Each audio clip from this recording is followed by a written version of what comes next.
দর্শক আসসালামু আলাইকুম। আপনাদের প্রিয় অনুষ্ঠান জীবনের গল্প নিয়েও আবার হাজির হলাম আরেকটি সুন্দরী আপুর কাছে।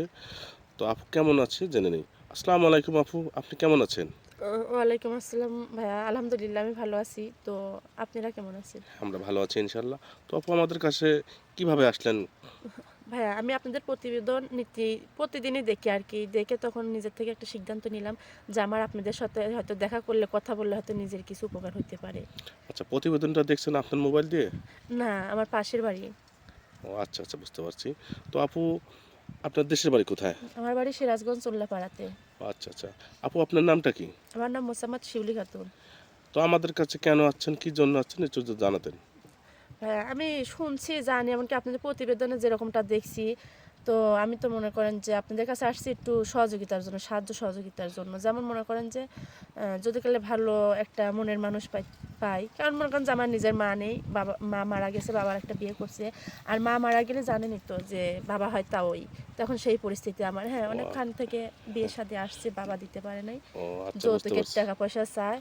তো এখন আমার পাশের বাড়ির এক চাচি পরামর্শ দিল, যেহেতু এই প্রতিবেদনটা তুই দেখিস, তাহলে ওখানে যা, ভাইয়াদের কাছে গেলে হয়তো কোনো রকম হেল্প করতে পারে। হ্যাঁ, ঠিক আছে, বুঝতে পারছি। অবশ্যই আপনি আমাদের কাছে আসছেন, নিরাশ হবেন না ইনশাআল্লাহ। তো আপু আমাদের এইখানে তো আপনার প্রবাস থেকে অনেক মানে বয়স হয়ে গেছে। মানে প্রবাস জীবন কাটাতে, কাটাতে অনেক সময় বিয়ের বয়সটাই পেরিয়ে গেছে। এরকম অনেক মানুষ আমাদের নক করবে। তো সেক্ষেত্রে আপনি সেই শ্রেণীর মানুষদেরকে বিয়ে করতে সম্মতি হবেন? হয়তো ৩০ বছর, ৪০ বছর, ৪৫ বছর বয়সের মানুষ যদি হয়? আরে ভাইয়া, মানুষের বয়সে কিছু যায় আসে না।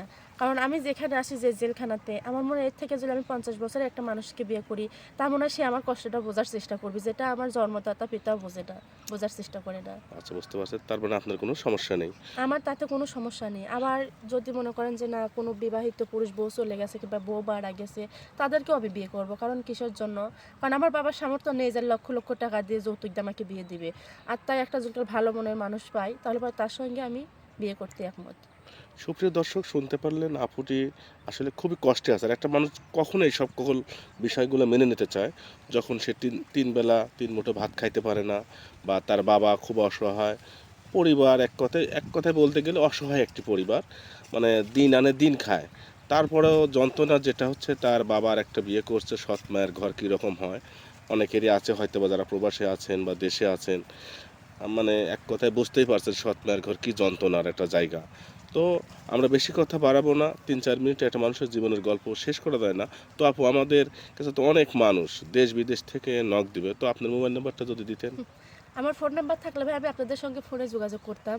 এই কষ্ট করে মানুষের কাছ থেকে টাকা ধার নিয়ে আমি কিন্তু আপনাদের অফিস অব্দি আসতাম না। তো এখন আমাকে যদি কারোর ভালো লাগে, কেউ যদি প্রকৃত বিয়ে করার ইচ্ছা থাকে, তাহলে আমি এটুকু বিশ্বাস তো যে আপনারা হয়তো তার সঙ্গে আমাকে যোগাযোগ করায় দিতে পারবেন। সুপ্রিয় দর্শক, আপুটির পার্সোনাল ফোন নেই, তো শুনতে পারলেন। আমাদের স্ক্রিনে নাম্বার দেওয়া থাকবে। কেউ ভিডিও কল দিবেন না, অডিও কল দিবেন। সবাই ভালো থাকবেন, সুস্থ থাকবেন। এই বলে শেষ করছি আজকের মতো। আল্লাহ হাফেজ।